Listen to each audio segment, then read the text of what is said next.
Here's something nobody tells you when you walk into a gym or open up a home workout kit for the first time. Having the right equipment isn't enough. Knowing when to use it, that's where the real results come from.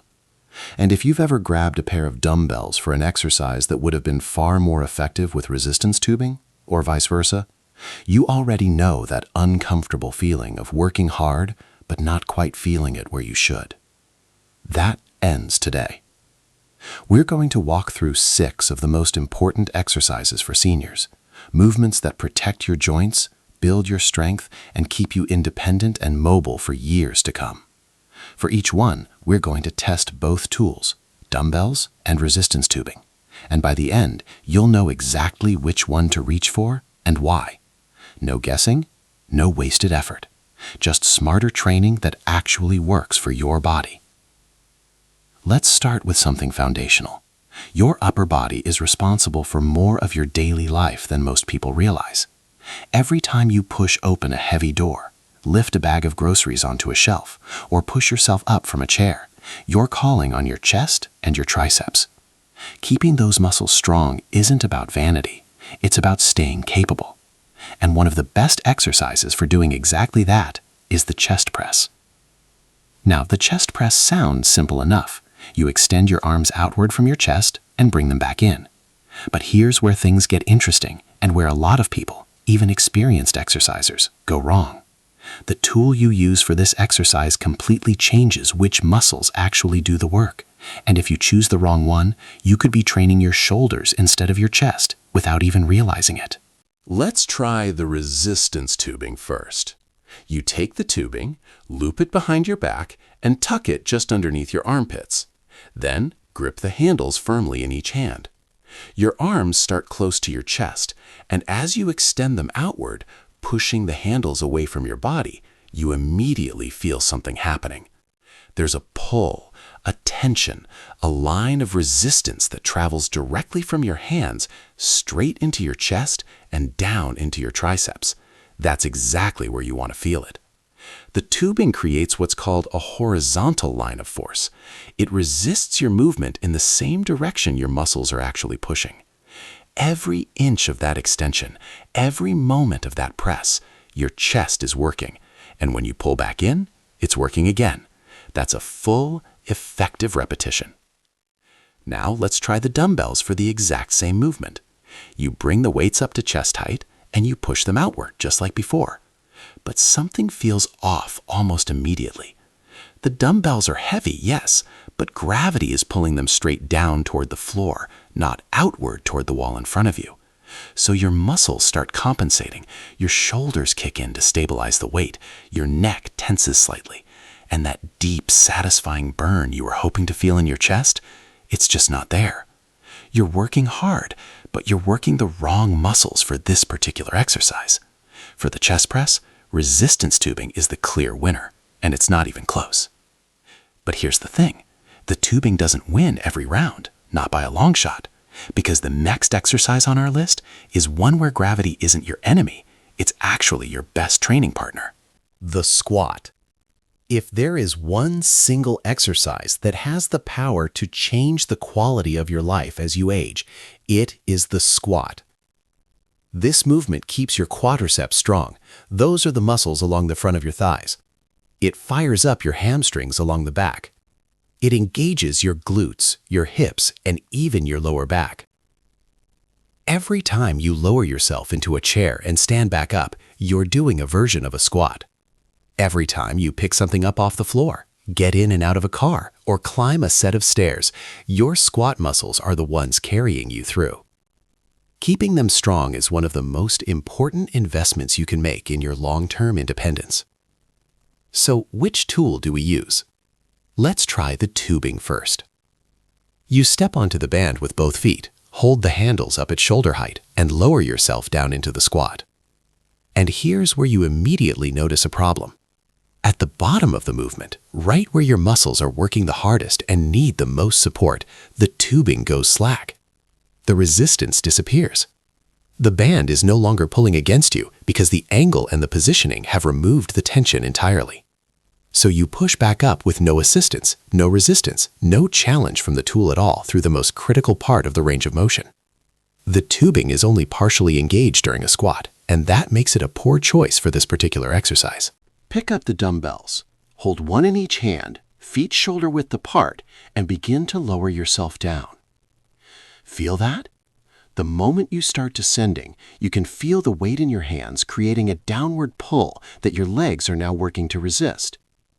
All the way to the bottom of the squat, through the hardest part of the movement, that resistance is constant. It doesn't disappear. It doesn't fluctuate. Gravity is consistent, and for a squat, that consistency is exactly what your muscles need to grow stronger. As you drive back up through your heels and rise to standing, the dumbbells are still challenging you every single inch of the way. Full range of motion, constant resistance. For the squat, dumbbells win every time. Now let's move to a muscle group that most people completely overlook, and one that quietly becomes one of the most important parts of your body as you get older. We're talking about the hip abductors. These are the muscles that run along the outer edge of your hips and the sides of your thighs. They're the muscles that allow you to step sideways, to stabilize yourself when you shift your weight, to catch yourself if you start to lose your balance. Falls are one of the leading causes of serious injury in older adults, and strong hip abductors are one of the most powerful defenses against them. If you want to stay steady on your feet, this exercise needs to be in your routine. The hip abduction exercise involves moving your leg out to the side, either in a standing lateral movement or a lifting variation where the leg rises outward. It sounds simple, but done correctly with the right tool, it's incredibly effective. Step onto the resistance tubing with both feet, keeping a short length of band between them.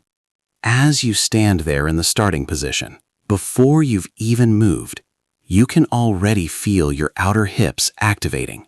The tubing is already creating tension. As you begin to move one foot outward in that lateral motion, the resistance builds progressively. The further out you go, the more the band pulls back against you. That line of force travels from your foot straight up through your hip, engaging exactly the muscles you want to target. You can even lift your leg up and out to the side as a variation, and the tubing accommodates that movement beautifully, resisting you in the exact direction you're moving.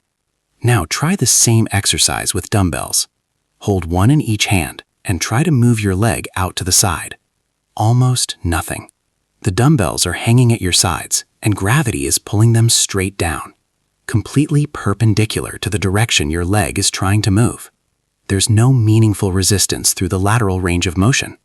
You could try the lifting variation, and you'll feel a small amount of challenge, but it's mild and inconsistent compared to what the tubing provides. For hip abduction, the tubing wins decisively, and your hips and long-term balance will thank you for making that choice. Let's shift back to the upper body now, and specifically to an exercise that builds strength in your shoulders and your triceps, muscles that matter every single time you reach up for something on a high shelf, carry a bag at your side, or lift your arms above your head. The overhead press involves taking your hands from about jaw height and pressing them straight up toward the ceiling. It's a powerful movement for shoulder strength, and it directly translates into real-world upper body capability. This time, let's start with the tubing. To perform an overhead press with a band, you need to stand on it with both feet so it stays anchored at the bottom. From there, you bring the handles up to shoulder height and try to press upward. But almost immediately, there's a problem. The tubing is already at or near maximum tension just to hold the handles at shoulder height. As you try to push upward into the press itself, the resistance becomes so intense that a full range of motion is nearly impossible. You're fighting the tool instead of using it. Your form breaks down, your range of motion is compromised, and the exercise becomes more frustrating than productive. Switch to the dumbbells. Bring them up to jawline height, elbows bent, and press them upward until your arms are fully extended overhead. The entire movement is smooth. Gravity challenges you on the way up and controls you on the way back down. Your shoulders are working through a complete natural arc of motion. Your triceps are fully engaged at the top. Every part of the lift feels intentional and effective.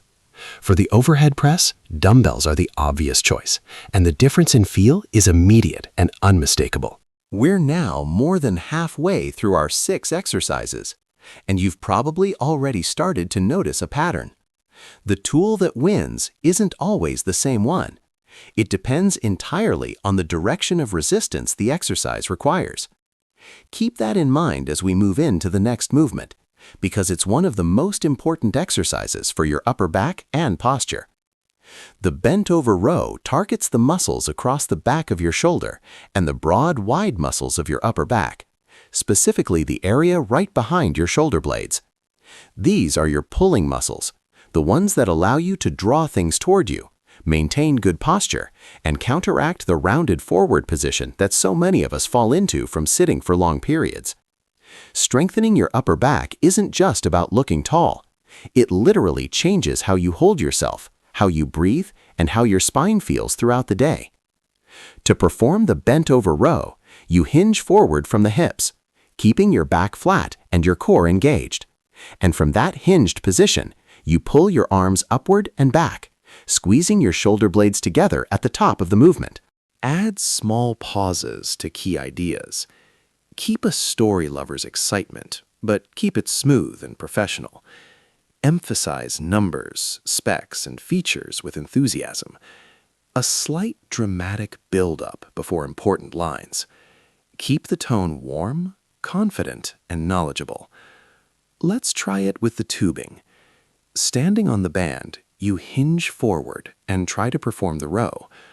At the top of the pull, when your elbows are back and your shoulder blades are squeezing, there's a light to moderate amount of resistance. It's workable. But as you lower your arms back to the starting position, something happens. The tension drops off. The resistance fades at the bottom. The part of the exercise where your muscles are lengthening back out, which is actually a critical part of building strength, offers little to no challenge from the tubing. The resistance is inconsistent, and for a row, consistency matters. Now pick up the dumbbells. Get into that same hinged position, back flat, arms hanging straight down. As you pull upward, you feel the familiar resistance of gravity working against you the entire time. At the bottom, when your arms are fully extended, the weight is pulling down. Your back muscles are working to hold position and prepare for the pull.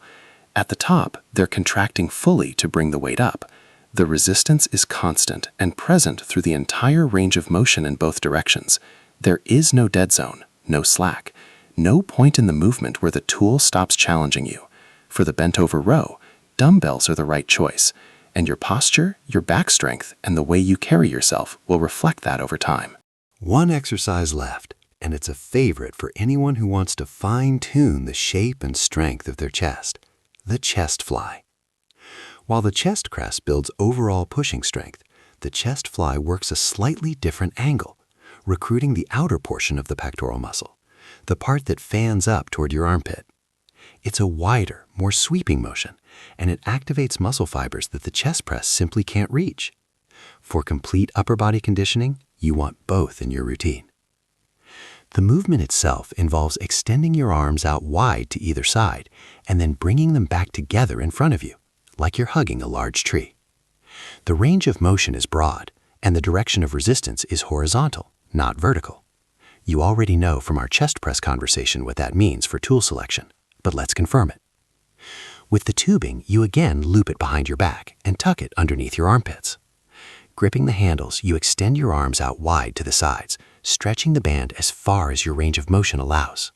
You can feel it immediately, that outer edge of the pectoral muscle, right where it fans into the armpit, fully activated and working. As you bring your arms back together in front of you, the resistance builds.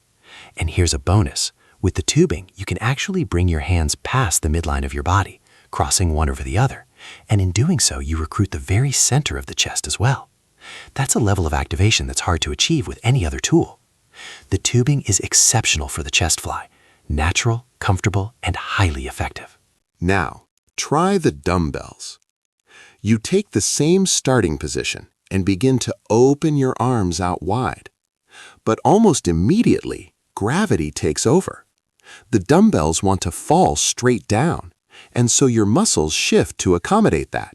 Your shoulders take over the stabilization, your neck tenses, and the sensation in your chest evaporates. In fact, Holding this position feels uncomfortable. There's an unpleasant strain through the shoulder joint and into the neck that has nothing to do with productive muscle training. This is the kind of discomfort that signals your body is being asked to do something it's not designed to do in this way. For the chest fly, put the dumbbells down and pick up the tubing. Every time. So, let's bring this all together, because now you have something genuinely useful, a framework for making smarter decisions every time you work out. When the exercise moves horizontally, when your arms or legs are pushing, pulling, or moving outward in a direction that gravity alone can't resist, resistance tubing is your tool. It excels at the chest press, the chest fly, and the hip abduction because it creates resistance in directions that dumbbells simply cannot match. Dumbbells are limited by gravity, which only pulls in one direction, straight down. And when the exercise moves vertically, when you're pushing upward against gravity, lowering yourself downward, or pulling weight that needs to fight the downward pull of the earth, dumbbells are your tool. The squat, the overhead press, and the bent-over row all demand constant vertical resistance through a full range of motion, and dumbbells deliver exactly that in a way tubing cannot. Neither tool is superior to the other in an absolute sense.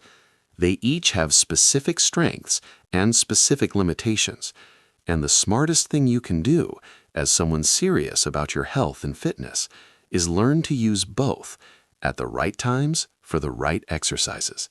Because when you do that, every repetition you perform is working exactly the muscles it's supposed to work.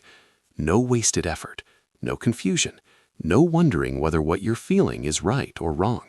Your body deserves training that's thoughtful, intentional, and built around how it actually moves. You've put in the time to show up and do the work. Make sure the tools you're using are working just as hard as you are. Because when the right exercise meets the right tool, that's when real, lasting, life-changing strength is built.